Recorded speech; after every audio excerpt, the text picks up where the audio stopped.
Different words describe different people. But in the eyes of the law, there's one that fits us all. Human right number 7. We're all equal before the law. What are human rights? Find out at youthforhumanrights.org.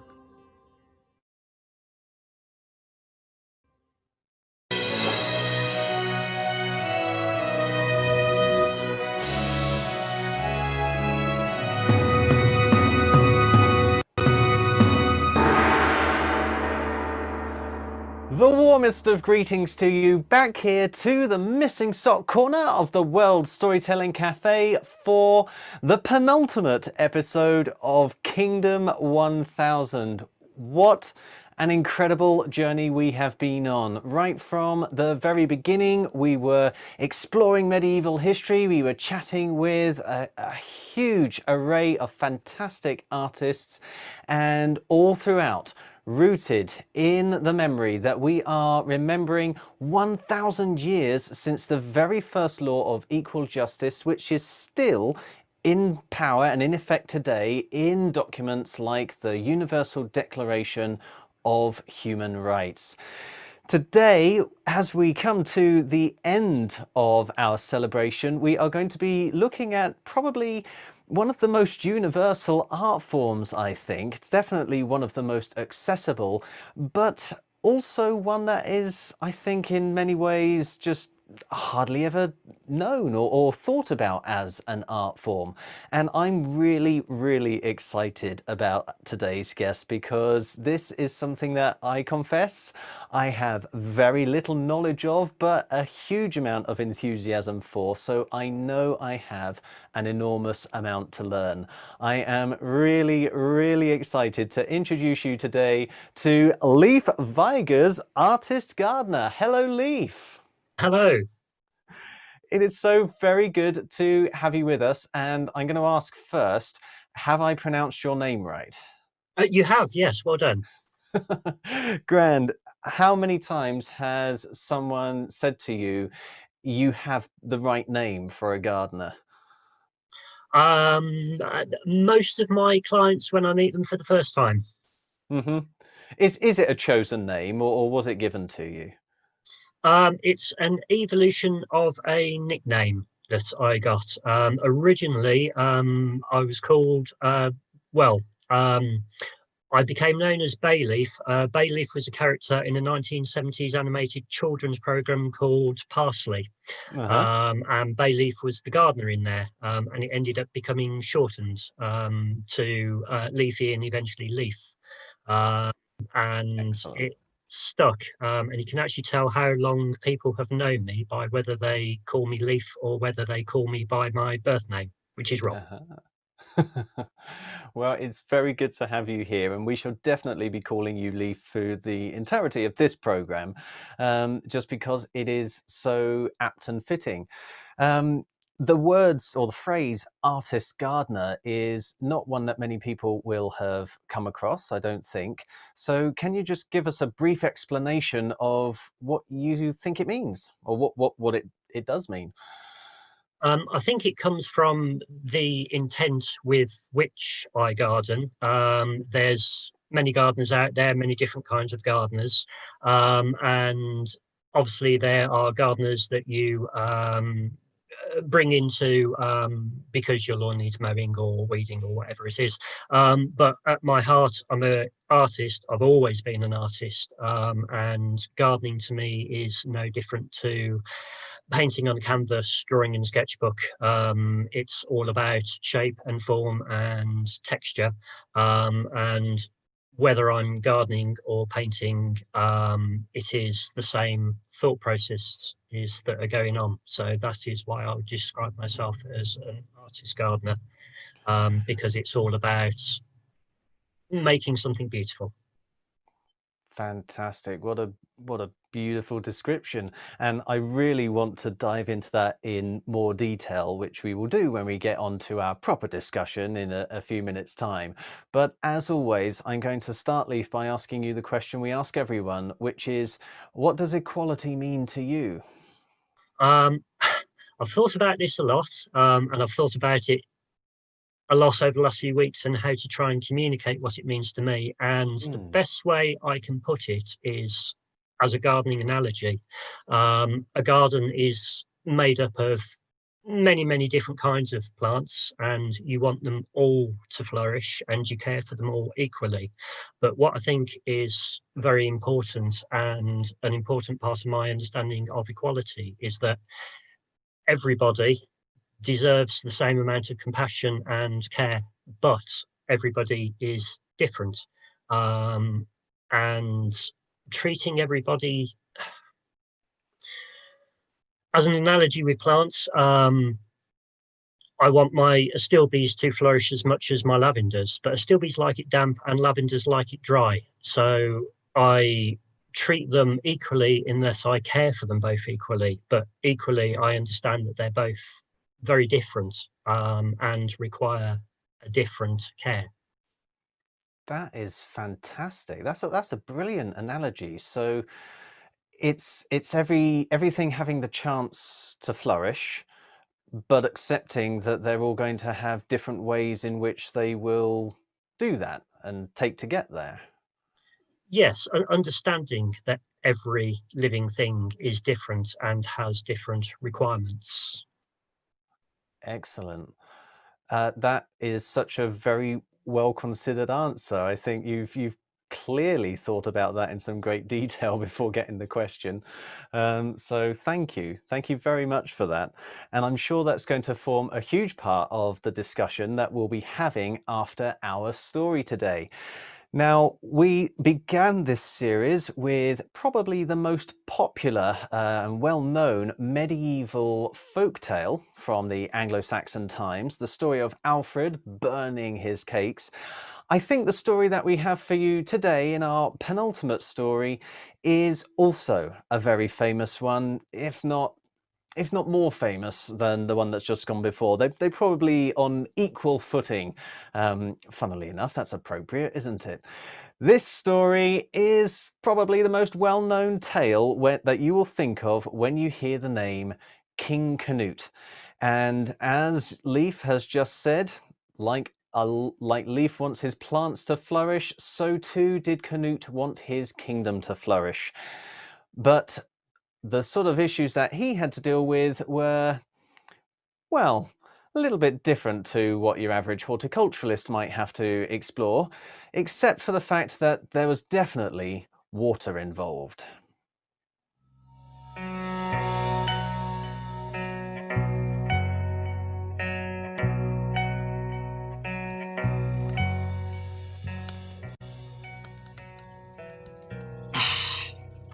After Canute had been king for a while, times were getting good again. Certainly, people had quite high taxes to pay for the Danish to head back to Denmark, but it was still a much better price to pay than the bribes to send the Danish Vikings back when Ethelred had been king. And Canute was seen to be by many a good king. He seemed to want to do everything that he could to keep his people happy. And everyone began saying that if they had any problems, Canute would fix that. For example, if a church had a hole in its roof, the priests would look and say, "Don't worry, Canute will fix that." And they would write a letter to the king asking him for money to repair the roof.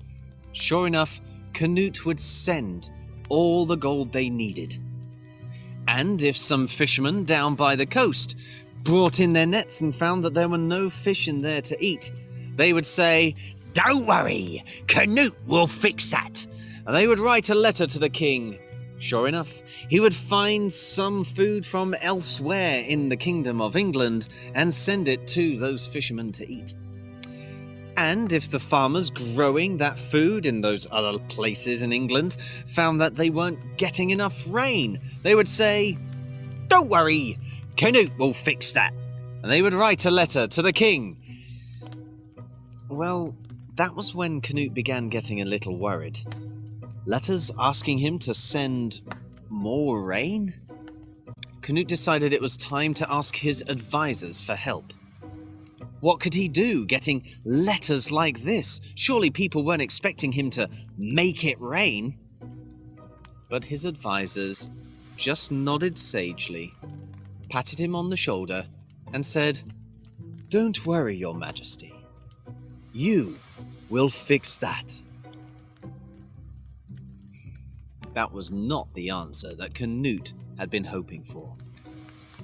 And that night, before he went to sleep, he was on his knees, praying for some way to show everybody that he did not have the powers of the Almighty God. And as he said that prayer, an idea popped into his head. The very next day, Canute commanded his servants to take his throne down to the shoreline, and he commanded his advisors to join him.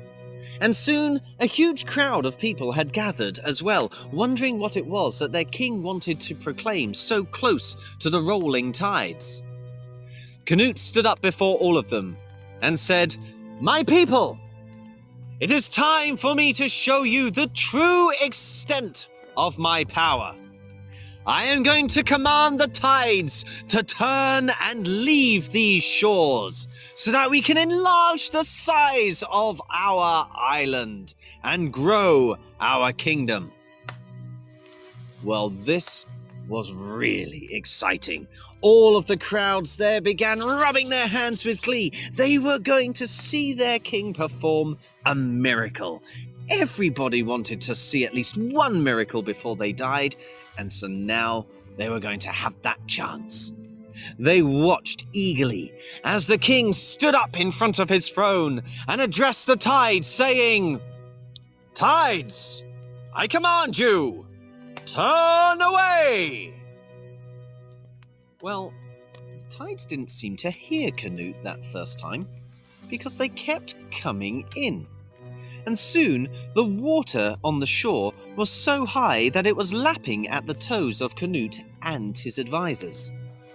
The excitement on the faces of everyone along the shore began to turn to curiosity to see what Canute was going to do about the water not listening to him. But Canute just tried again, raising his voice a bit more this time. "Tides, I command you! Turn away!" But still, the tides didn't seem to pay the king any heed. They continued to draw in towards the shore, soon coming up to the ankles of Canute and his advisors.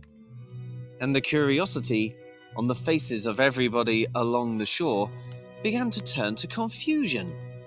Why was the water not listening to Canute? Surely it knew its place. Surely it knew that the king was in charge of everyone and everything. Canute had one more go. Raising his voice up as loud as he could, he declared, "Tides, I command you, turn away now!" But still, the tides paid no heed to the king at all. They continued to roll in until soon the water had crept up to the knees of Canute and his advisors. The confusion on the faces of everyone along the shore turned to anticipation, wondering what the king was going to do about such insolence being shown by the water. The advisors, though, were shivering because of how freezing cold the water was. Even so, their faces were bright red. They knew where they had gone wrong. They'd realized their mistake, and they felt very embarrassed. So now Canute stood atop his throne and said to the crowds assembled there, "My people, let this be a lesson to all of us, that no man can command nature, not even a king. There is only one who gets to control the forces of the earth." And after that day, all of the people agreed that King Canute wasn't just a good king, but a wise king. He didn't get quite as many letters asking him to fix things, though.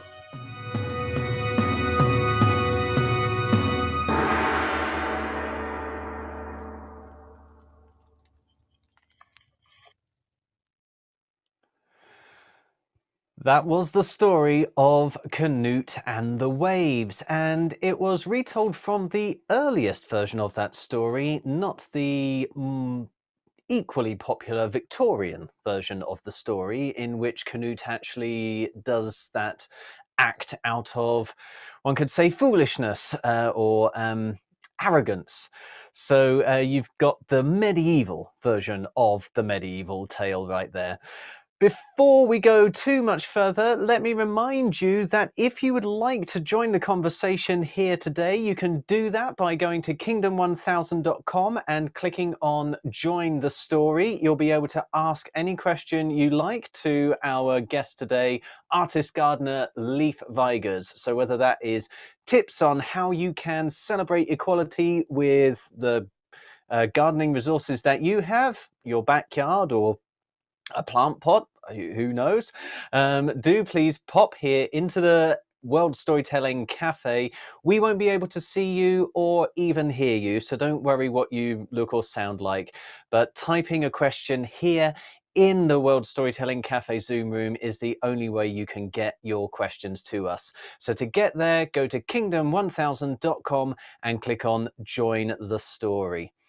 Also, I would like to remind you now, since this is only my second to last chance to do so, that we have a competition to win a variety of history books and also cookbooks from BBC food chef Manju Mali, which you enter simply by getting creative in your own way and sharing what you're doing on your own social media channel, that is with the hashtag Kingdom1000. If you do that, be it on Facebook, Twitter, or Instagram, or anywhere else, you will automatically be entered into the prize draw. It's a completely equal competition. The quality of what you do doesn't matter.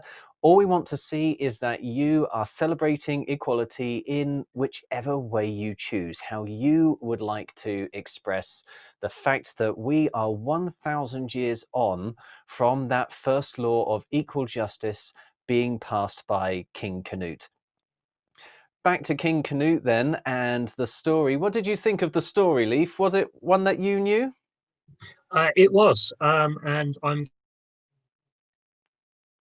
glad you told the medieval version and not the Victorian one, because I've heard both too. All right. And you prefer that one then? I do. That was the first one I heard, and I was kind of surprised when I heard the Victorian one later, because I already knew that Canute was well known for being a very insightful leader. Well, I'm glad you've said that, because for me it was actually the other way round. For many years, I thought of him as the foolish, arrogant king, and then I discovered that actually that's not the way it was originally intended at all. That was the Victorian twist. And knowing what we know now about the influence that he's had on modern human rights law, I think it's definitely fitting that we remember the medieval version. Yes, Oh, sorry.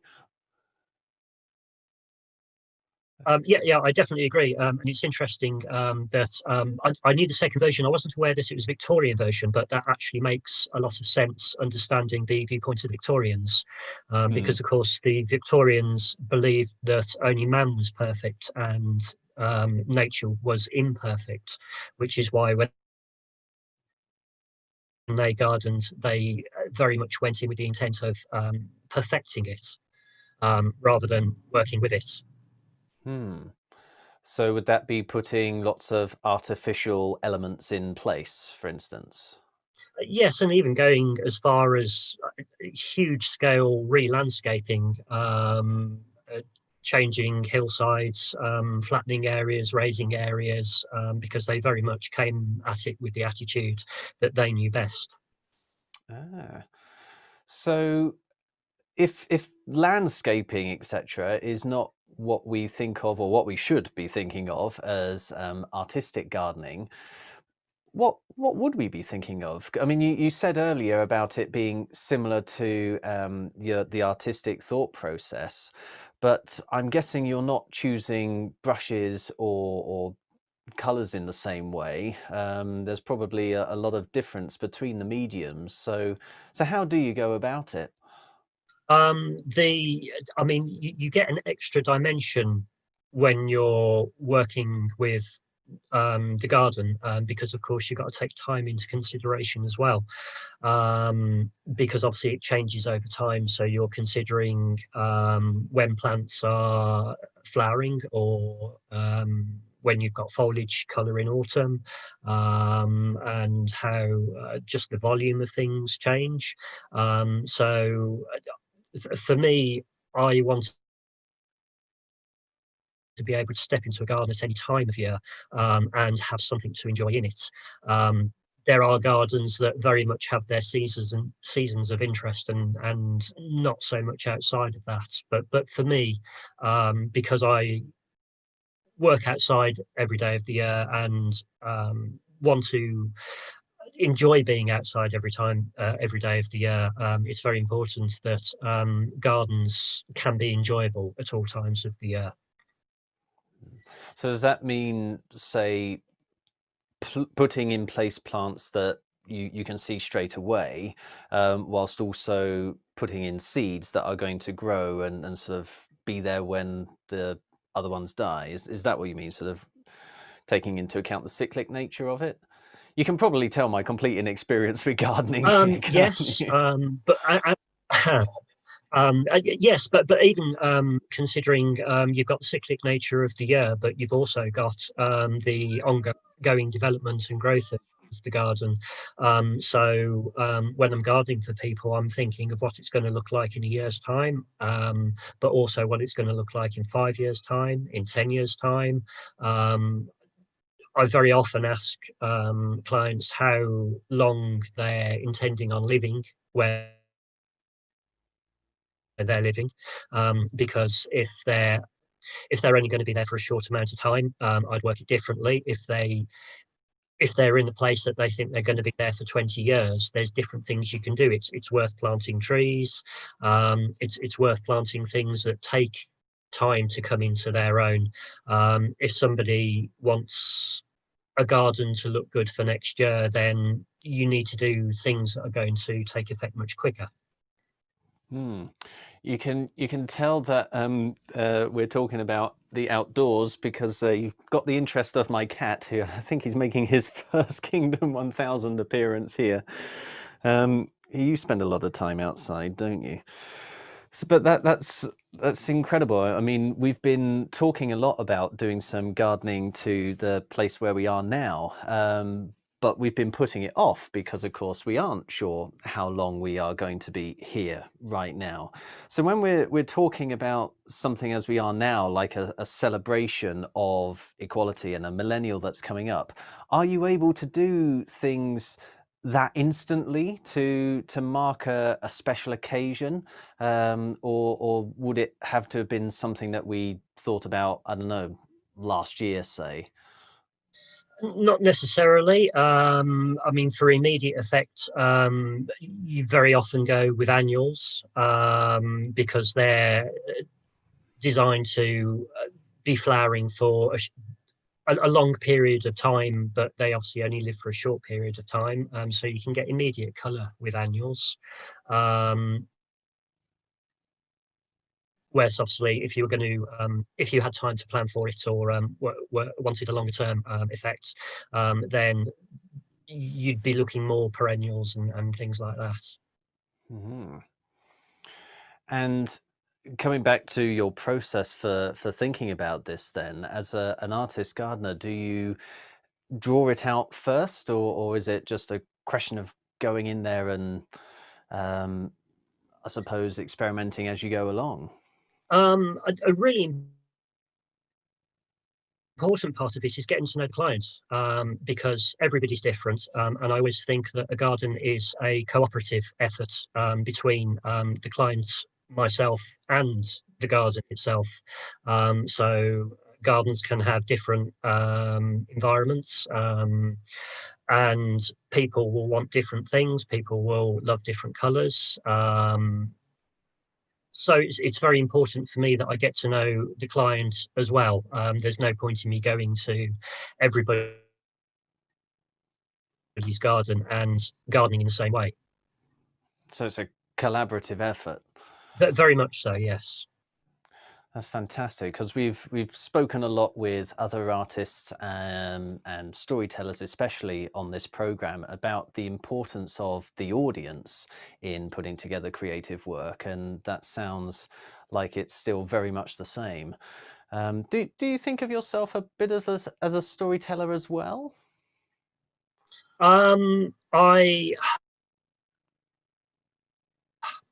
I certainly do within art, and in fact, I saw a discussion between Brian Cox, the physicist, and Oliver Jeffers, the children's book illustrator. And one of the things that Oliver Jeffers said that really struck a chord with me is that with art, with illustration, you are telling a story, and what you're attempting to do is within a single moment, which is whatever the illustration is, try and capture an element of what happened before it, and also a suggestion of what's coming next. So certainly art for me is very much storytelling. Yeah, we got the same sort of impression from Corky Paul actually when he was on, because he likes to say when you're drawing any illustration, you want to make it look like there's action happening rather than just drawing a straight image of something.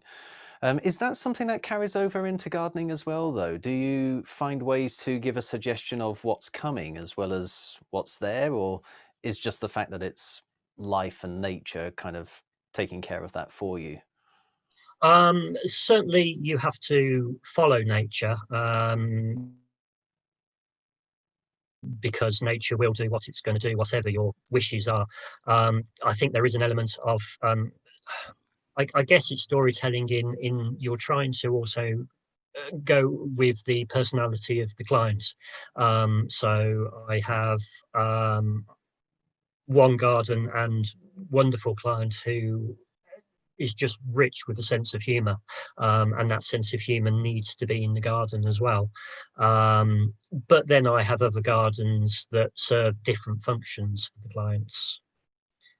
So I think ultimately human beings are storytellers, and the garden needs to reflect an element of their story. I've got to ask now, how is humour representable in garden form?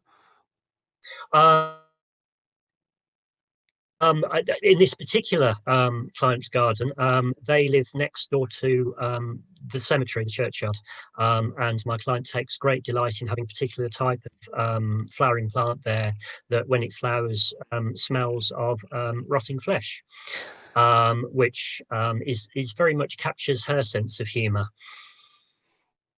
And was that your suggestion or hers? Oh, that was hers. I very much go along with her sense of humour.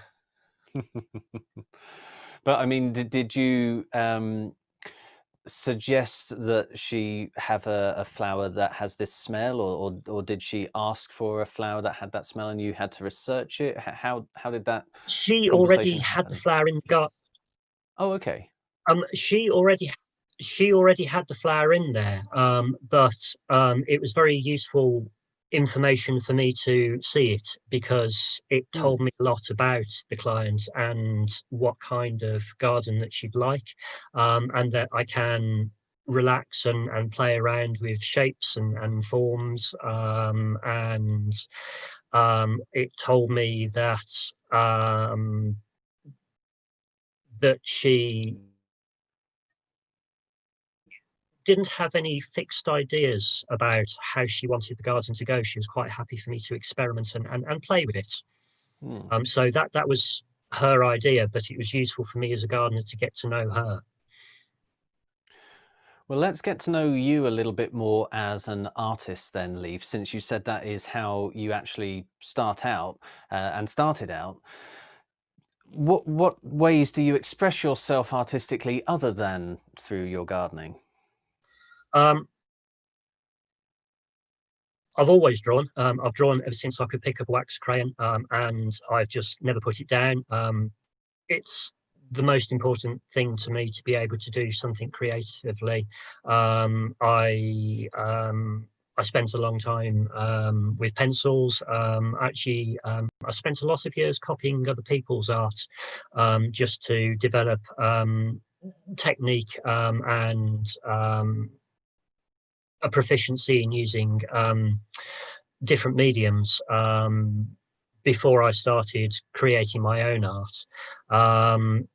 But drawing is something that I've just always done. And if I don't draw every week, I go a little bit crazy. Wow, that's amazing. So you have like a time a week that you set aside to draw? I do now. It's ebbed and flowed. And after our daughter was born, I struggled for time a lot, because obviously I garden pretty much every day, and there have been periods where, just to make sure that I can pay all the bills, I've been working all the time and not had much time for art. But I realised after a while that that was sending me a little bit crazy, and I've always wanted a regular drawing practice. And my art lecturers at college always enthused about the strength of having a daily practice. So ultimately, I thought it doesn't matter how busy somebody is. Actually, it was a friend who suggested it, that you've always got 5 minutes. So I started doing a 5-minute sketch, so that no matter what, even if I was really tired, before I go to bed, the last thing I do is a quick sketch. And that's actually something that I've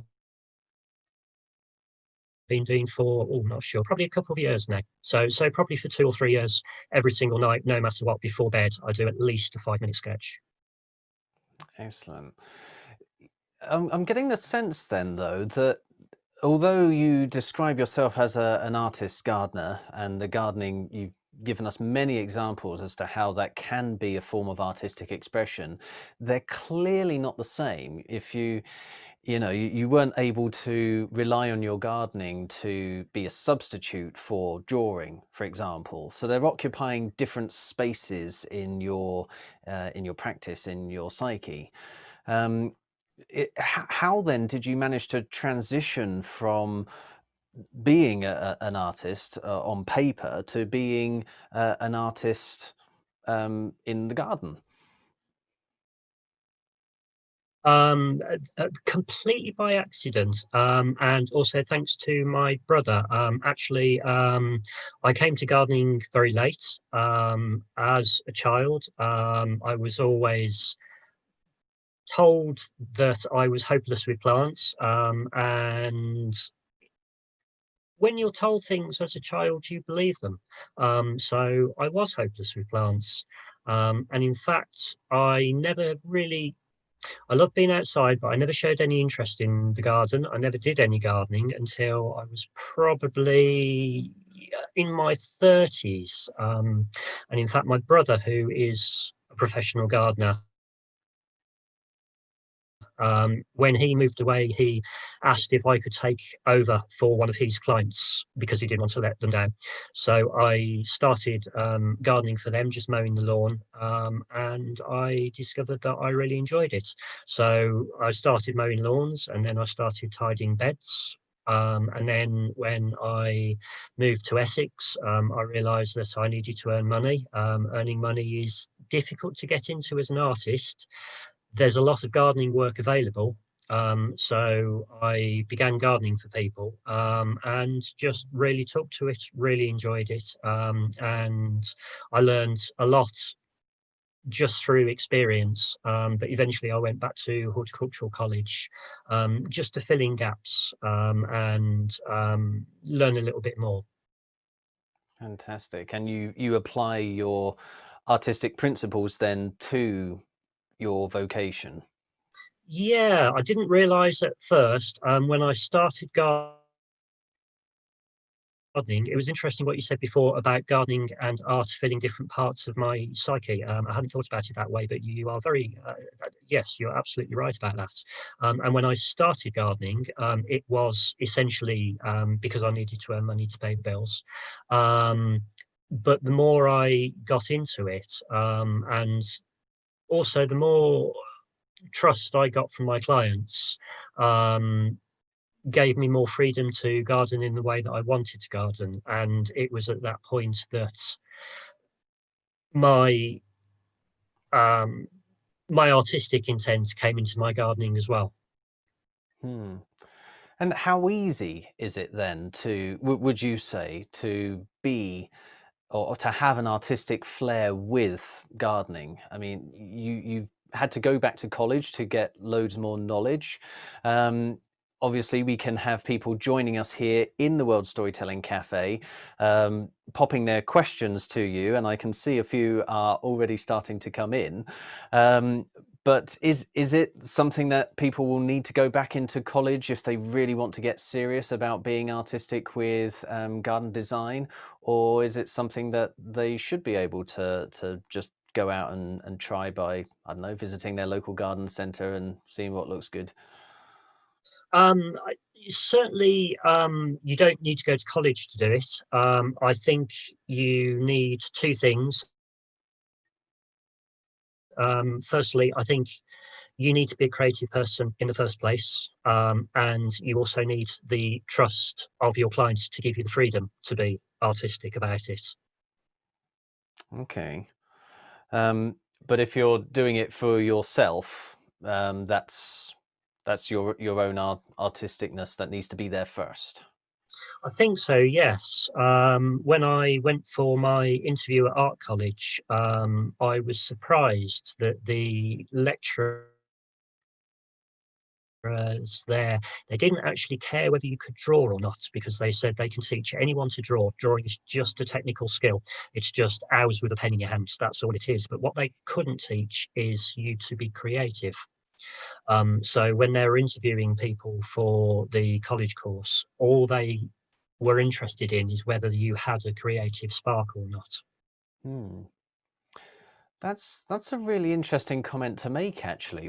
We've said a few times in this series that art and creativity is just about expression, and some people haven't really, or some people think that they may not be creative in some way because they can't draw, and they've always been led to believe that drawing is the form of artistic expression. They don't really understand or haven't heard about expressing creativity just by speaking or cooking or modeling out of clay or whatever.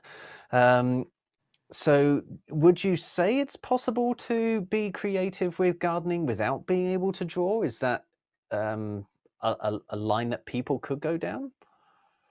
Oh, absolutely, yes. I certainly don't think you need to be able to draw to be creative in the garden. I think if you have a passion for growing things, then everything will follow from that. Mhm. Um, and I think possibly one of the hardest things is actually to develop confidence in yourself. Mm. But I mean, even though I'm an artist, at no point do I actually, when I'm designing gardens, I design them organically. I don't draw garden plants. I it's something you just develop an eye for, Mm. and it, it's very easy for me to go to garden centres and get the selection of plants, and I just walk around until I see the plants that I know will work there, Mm. and then I just put the plants in various places until they look right. So, although I do happen to be able to draw, it's not necessary for gardening at all. Mhm. But you're saying then that this is just another medium in a way. What about opportunity though? So we've obviously got garden in the very word gardener.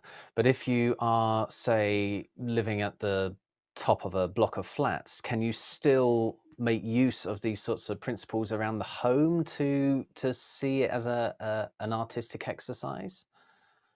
Absolutely. Do you mean with plants, or just in general, just to express yourself within Well, your own yeah, home? I was thinking with plants and with nature.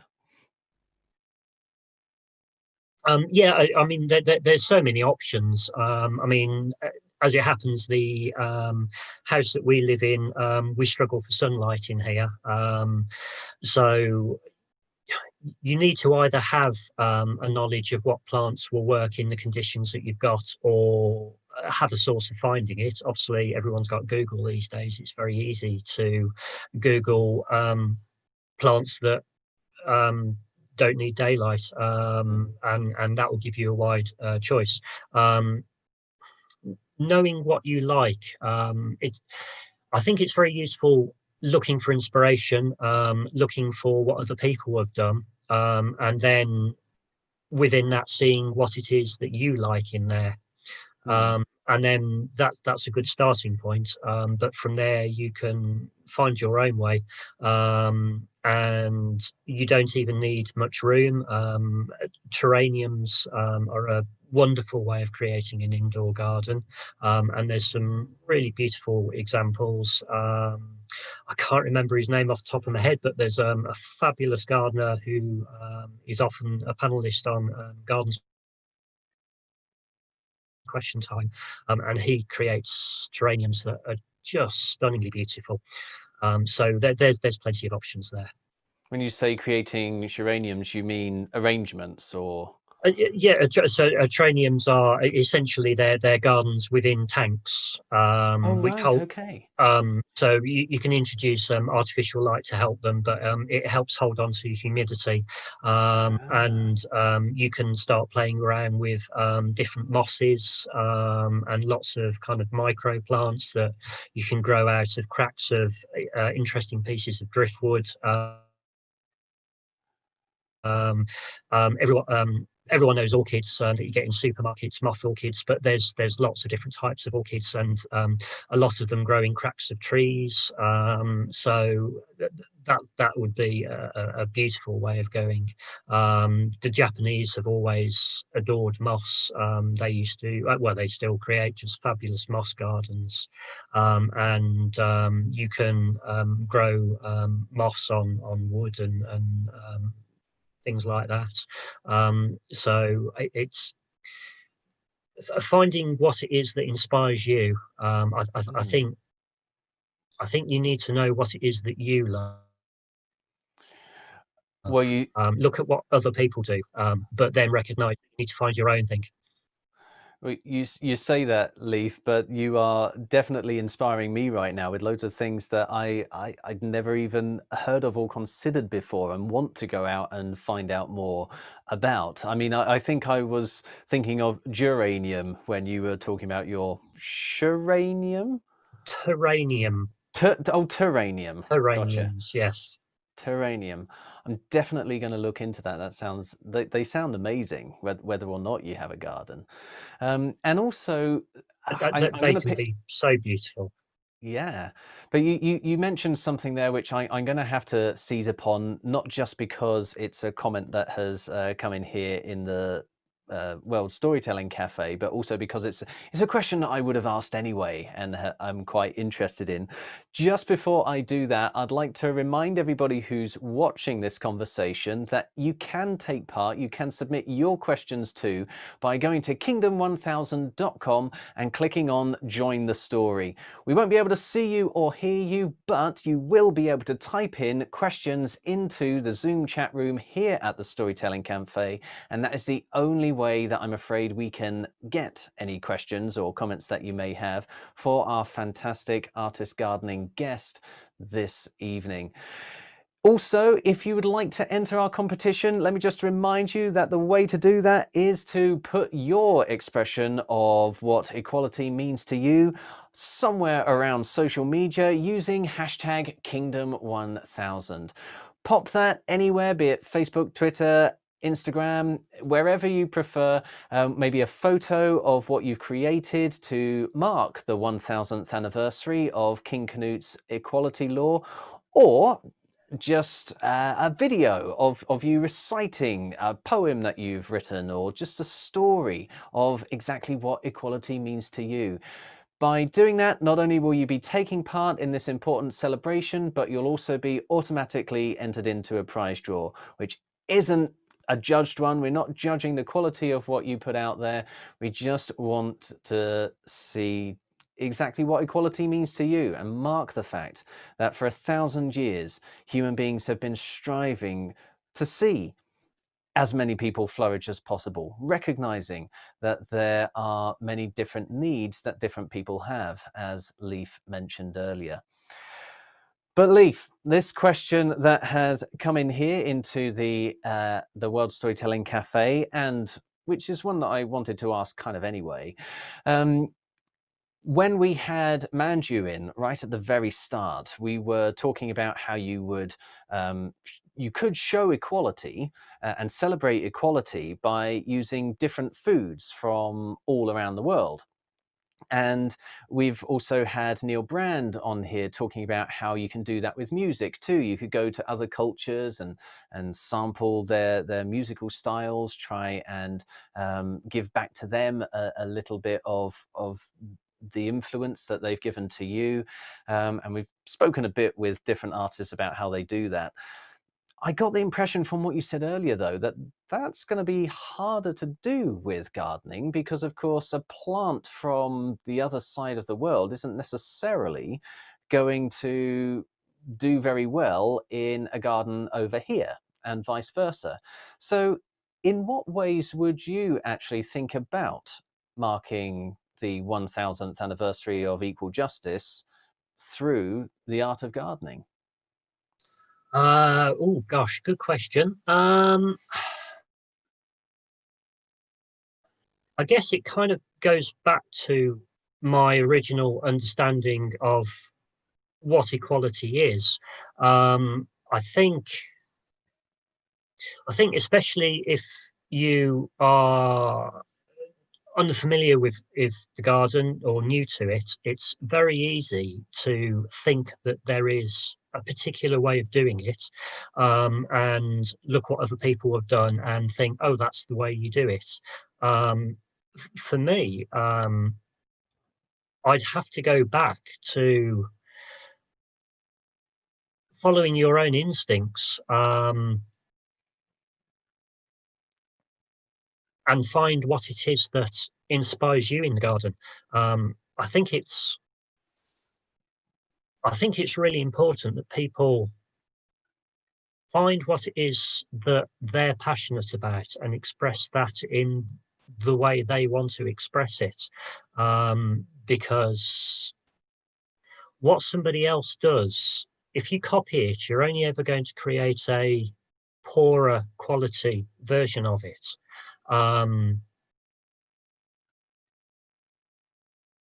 Whereas if you follow your own passion, you'll create something new and vibrant, which might inspire other people. As I say, for me, equality is about the freedom to be who you are. And I would say garden in the way that you want to garden.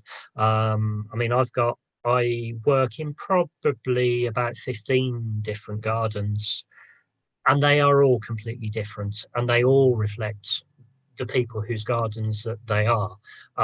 And I always tell clients, particularly when they've just moved into a new house, that they shouldn't feel bound to the garden that they've inherited.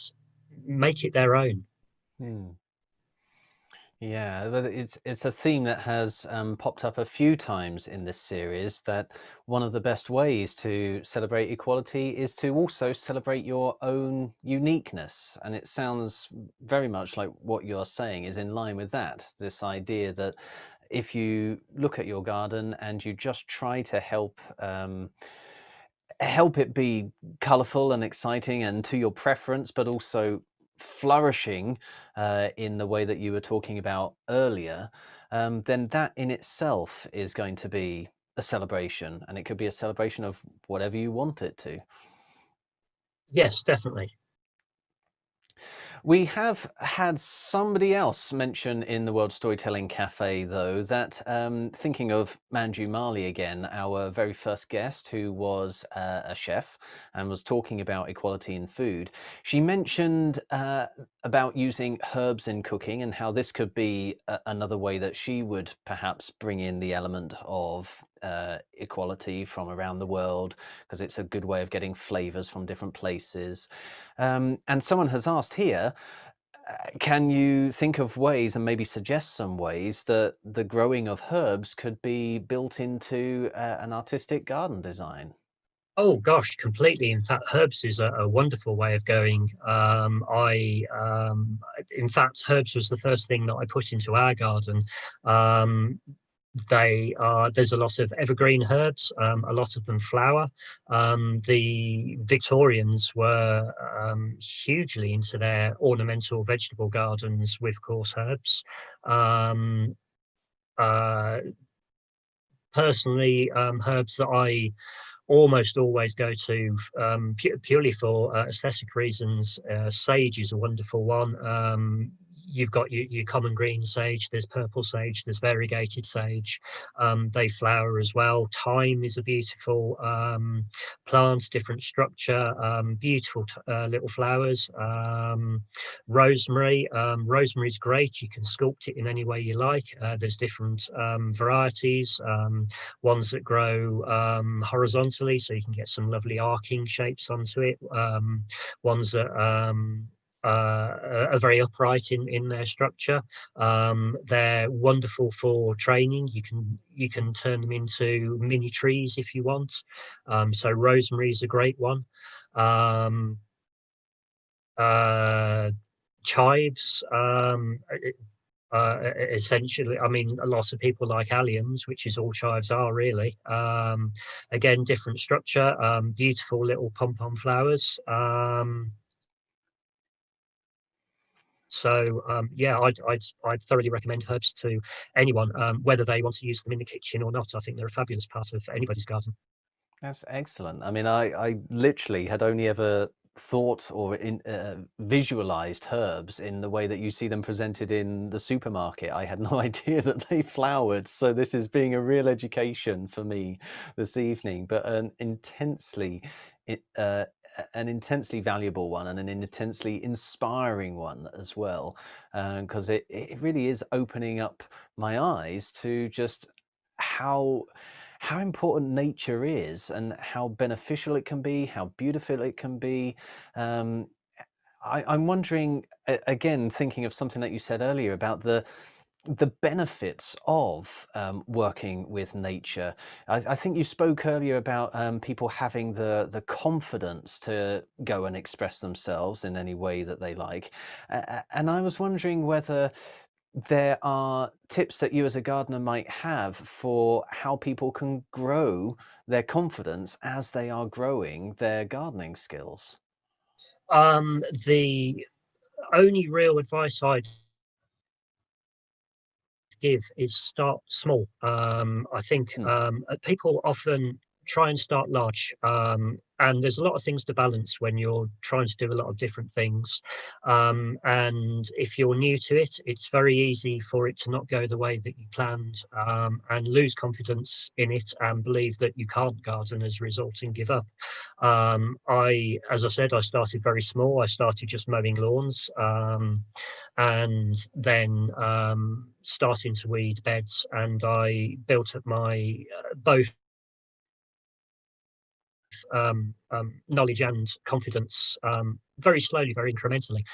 It's much better to even just pick a really small patch or one particular plant, depending on how much time you've got, and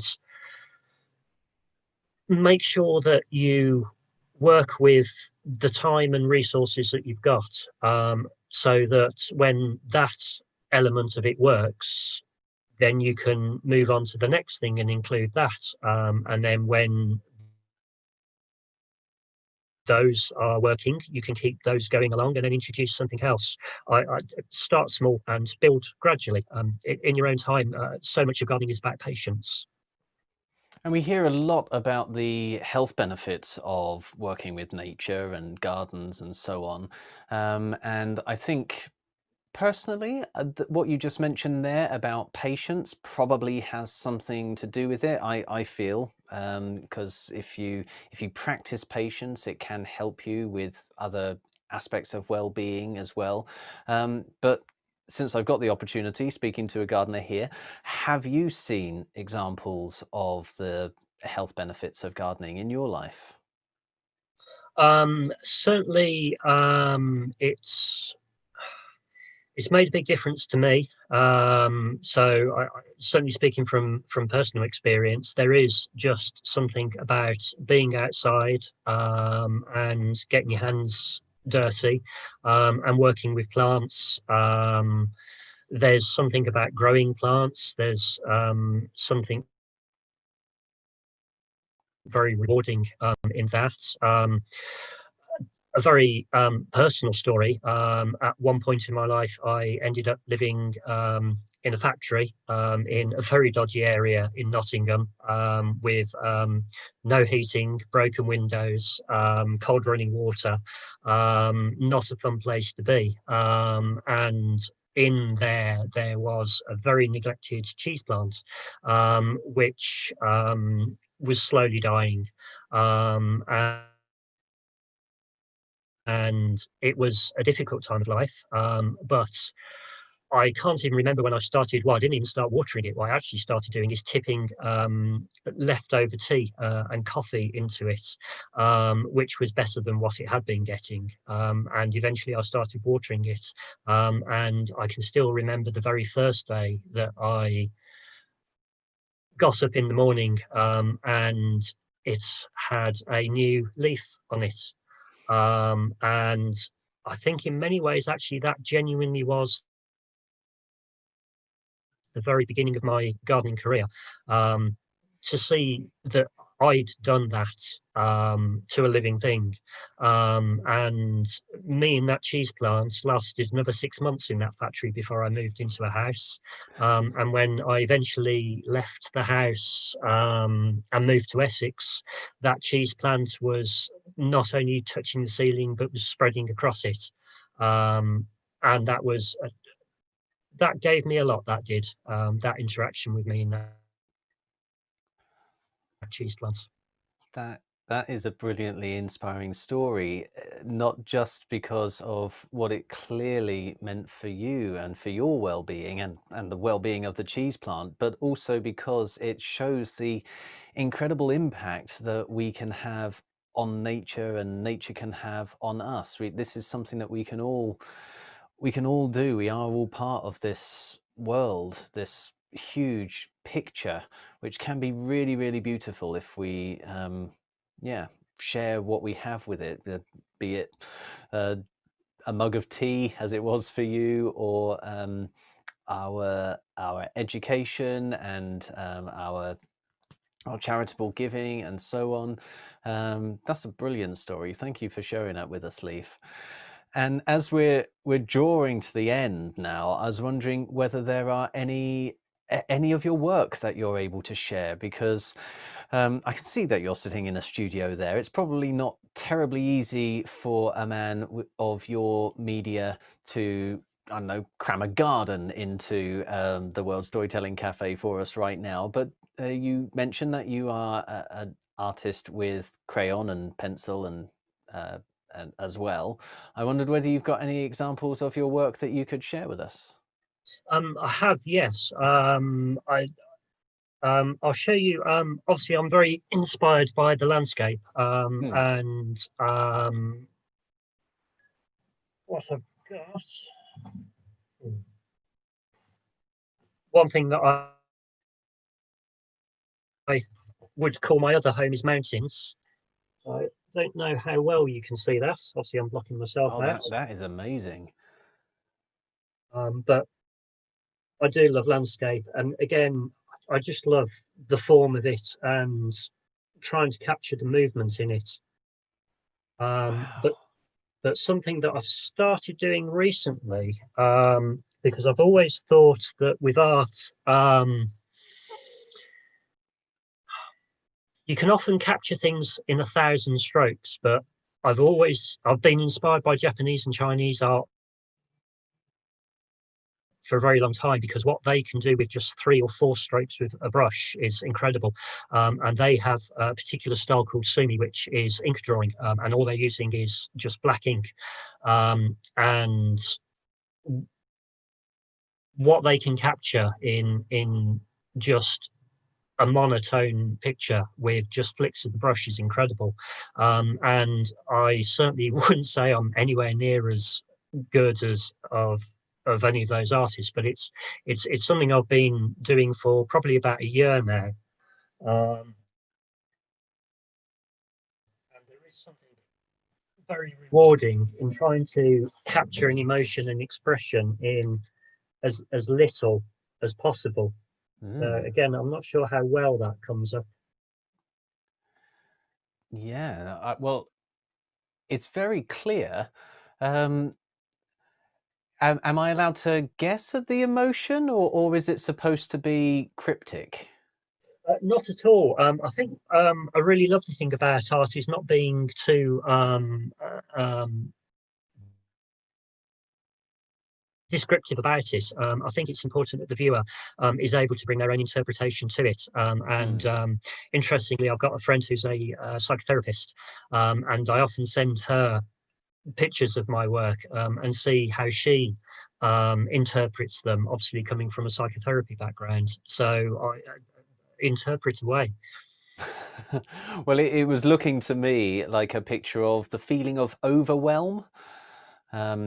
Just the idea of a big expanse that looks like it's disappearing into the far edges of your page, and then there's that tiny little figure at the bottom, which I don't know. I kind of put myself there, I guess, or you as the artist there, with that expanse around you. What was your thinking as you were putting the ink down?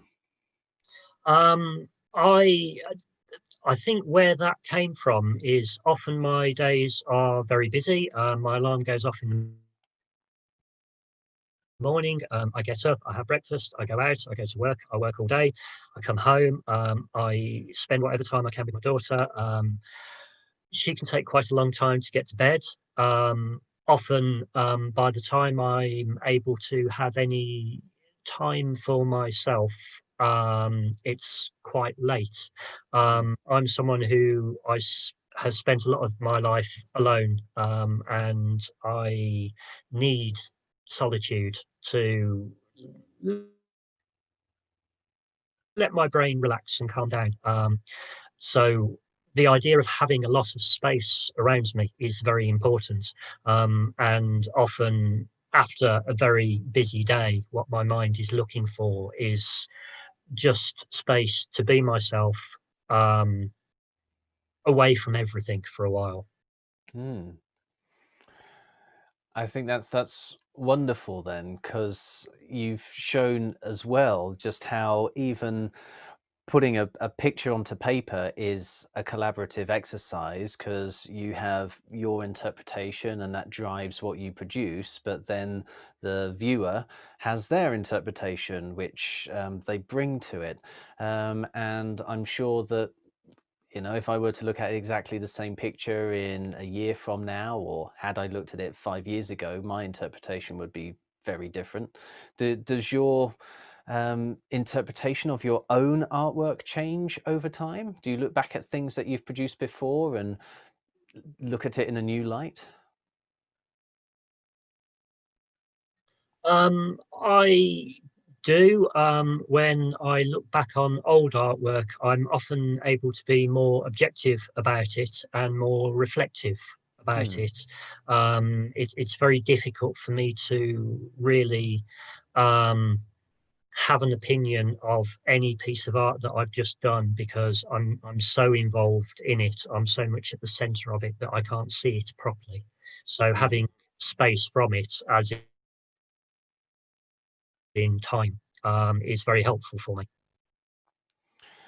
Well, thank you ever so much for taking some of that valuable time of yours, Leaf, to be here with us this evening. It has been an absolutely fascinating discussion, and like I said, I've learnt a lot.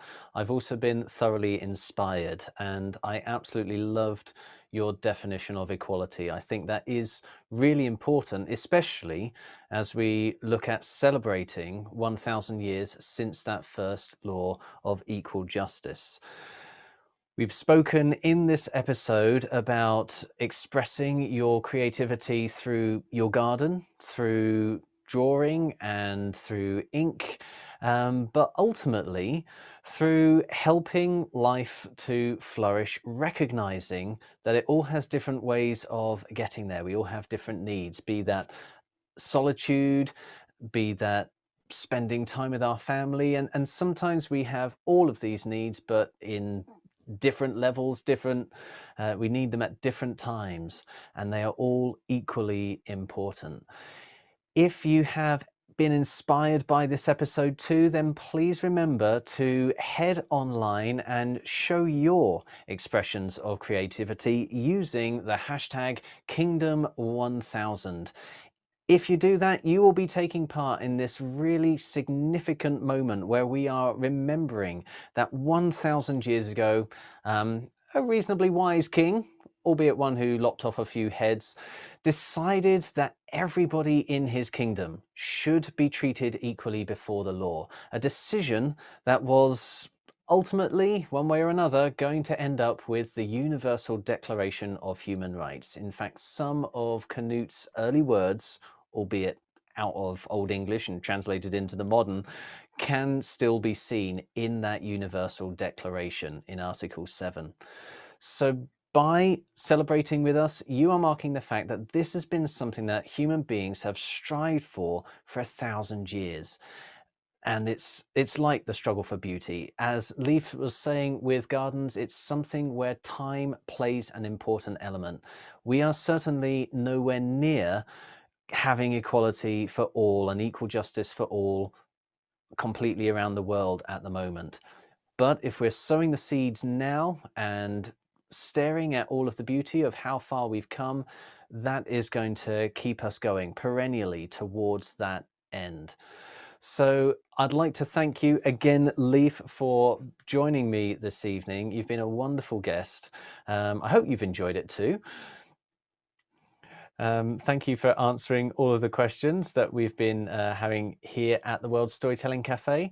And it only really remains for us to say cheerio, and we hope you'll join us again next week for our final episode of Kingdom 1000. So thank you again to my guest today, Leaf. Cheerio. Take care. Thank you.